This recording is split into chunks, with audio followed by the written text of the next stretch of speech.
अस्सलाम वालेकुम viewers, welcome in front affairs. So first of all जो चैनल पे नए हैं वो चैनल को फौरी तौर पर जो है सब्सक्राइब कर लें और बेल आइकन को ज़रूर क्लिक करें ताकि जितनी भी आने वाली नोटिफिकेशन वीडियोस हैं वो आप तक ज़रूर पहुंचें।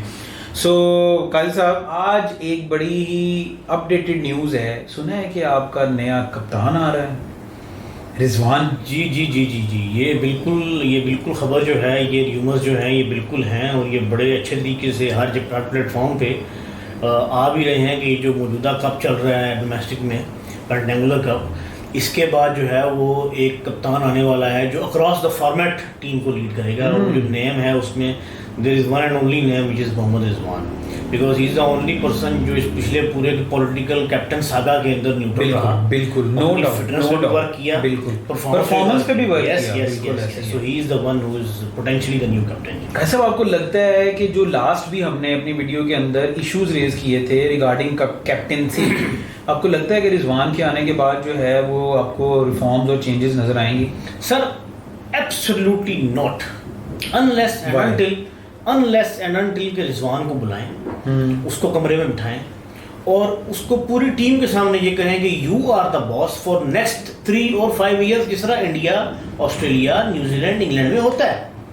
और सबको पता हो कि यार यही कैप्टन है भाई, हमें सबको भी जो है ना कुछ करने की जरूरत नहीं है, हम अपने काम से काम रखेंगे तो टीम में रहेंगे, वरना निकाल दिए जाएंगे, वो कोई भी हो। सो आपको लगता नहीं है कि ऐसा रिजवान आ जाता है न्यू कैप्टन आपका तो शाहीन की जो लॉबी है वो बरकरार रहेगी? सर वो मैंने आपको यही बताया ना कि लॉबी किसी भी किस्म की हो, वो शाहीन शाह की हो या बाबर आजम की हो या किसी भी XYZ की हो, उसको ब्रेक करने का यही तरीका है कि घर का जो सरबराह है वो जो भी बड़े बेटे को डिसाइड करता है कि यार you are the man who is going to be the charge in my absence, तो वो बाकी सबकी बहन भाई को सामने ये अनाउंस करे कि he is going to be your new king and he is the one who will take care all of you. और डिसीजन मेकर भी डिसीजन मेकर होगा। यस। अच्छा गाइस साहब, एक और चीज जो कि आप इंटरनेशनल लेवल के ऊपर आप देखें, चाहे इंडिया है, ऑस्ट्रेलिया है, इंग्लैंड है, व्हाटएवर जितनी भी कंट्रीज हैं, सर कम से कम उनके जो कैप्टेंसी है वो अप्रॉक्स 4 to 5 ईयर जो है ना कंसिस्टेंसी के साथ रहती है, जिसके उनको रिजल्ट्स भी आते हैं। पाकिस्तान के अंदर ऐसी क्या बात है कि आपकी 1 सीरीज 2 सीरीज गुजरती नहीं है, आप नाकाम होते हैं, आप फौरी जो है ना नया कप्तान अनाउंस कर देते हैं? हमारे बड़े अजीम शोरा आफाक क्रिकेटर हुआ करते थे, आजकल बहुत बड़े अजीम लीडर हैं, उनका एक बड़ा मशहूर मकूला है कि मुल्क में जो कुछ हो रहा है क्रिकेट में उसी की झलक है।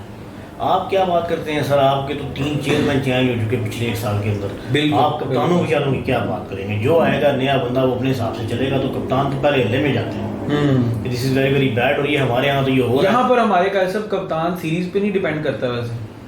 नहीं सर, वो सीरीज टू सीरीज होना भी नहीं चाहिए ना। कप्तान वो होता है जो once and for all decide हो जाए और वो लॉन्ग टर्म के लिए चले, और पॉलिटिक्स फिर नहीं होती टीम।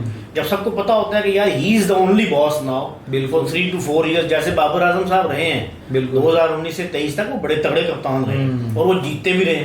जब जाने का टाइम आया तो फर्दर एक्सटेंशन ना आए, इसके चक्कर में उनको फिर हटाने के लिए लॉबीज एक्टिवेट। अच्छा कैसे आपको नहीं ये लगता, हो सकता है कि मैं गलत हूँ, कि अगर इसी चीज को हम इंटरनेशनल स्टैंडर्ड्स के ऊपर देखें ना, तो जो बंदा या जिसका कप्तानी का टेन्योर जा रहा होता है वो ज्यादा परफॉर्म करता है, ताकि जाते जाते जैसे MS धोनी था आपका और बाकी भी जितने क्रिकेटर्स जो अपनी कप्तानी के लास्ट टेन्योर में थे, उन्होंने बड़ा वेल परफॉर्म किया है। हमारे यहाँ बेसिकली ये होता है कि जब हम टीम बनाते हैं तो हम एक ही चीज़ देखते हैं कि यार बॉलिंग सही करता है या बैटिंग करता है।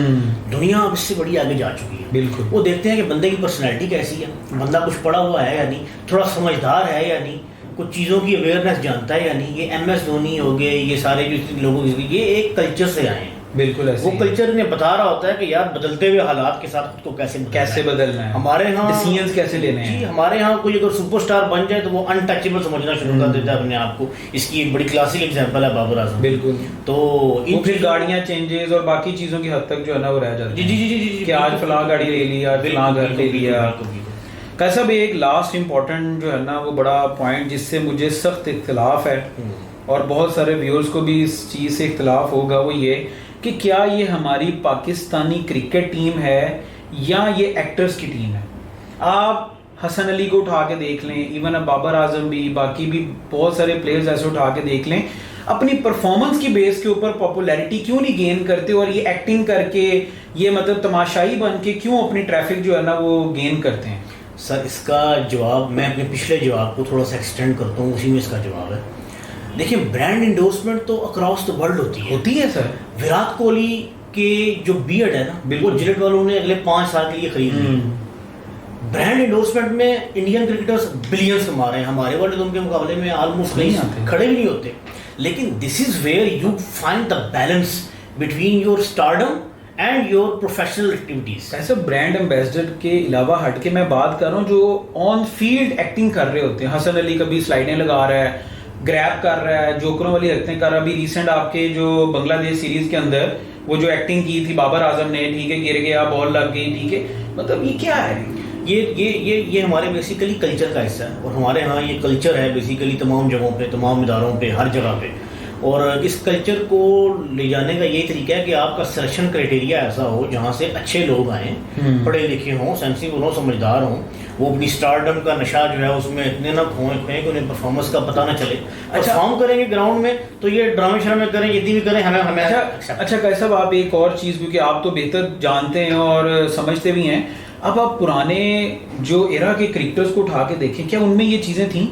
इमरान खान हो गया, वसीम अकरम, वकार यूनुस टेन्योर हो गया आपका, उनके अंदर हमें ये चीजें देखने में नहीं नजर आती थी। उनका बड़ा फोकस था अपनी क्रिकेट और परफॉर्मेंस के ऊपर। Sir at that point of time ना cricket was just a game. आजकल क्रिकेट अक्रॉस द वर्ल्ड एक गेम नहीं रहा, बिल्कुल ये बात बेसिकली एक इंडस्ट्री है। सर एक ही हमारे पास स्पोर्ट्स है पाकिस्तान के अंदर, ठीक है, बाकी तो हमने किसी को ना आने दिया आगे, या थैंक्स टू अर्शद नदीम साहब जो एक स्पोर्ट्स के अंदर जो है ना वो कुछ थोड़ा बहुत आगे पाकिस्तान कुछ दिनों के लिए। आपको नहीं लगता कि वो जो हमारे पास एक फोकस स्पोर्ट्स है वो भी हम तबाह करते जा रहे हैं? सर वो तबाह तो इसलिए हो नहीं सकता अल्हम्दुलिल्लाह, क्योंकि उसमें अब बहुत सारे इंटरेस्ट और बहुत सारे फाइनेंशियल इंटरेस्ट आ गए हैं अपन लेवल के बिजनेसमैन से। लेकिन आपकी बात ठीक है कि उसमें जो सोशल नॉर्म्स हैं उसमें फिर ये होगा कि इंटरनेशनल लेवल पे आपकी क्रिकेट जिस तबाही का शिकार है, ये तबाही बढ़ती चली जाएगी अगर आपने प्लेयर्स को बैलेंस रखना मत सिखाया तो आप इसी तरीके से ख्वार होते रहेंगे और फैंस भी डिसअपॉइंट होते रहेंगे। सो लेट्स सी कैसा देखते हैं कि कहाँ पर जो है रिफॉर्म्स आते हैं और क्या चेंजेस आते हैं। Hopping against hope, but let's see.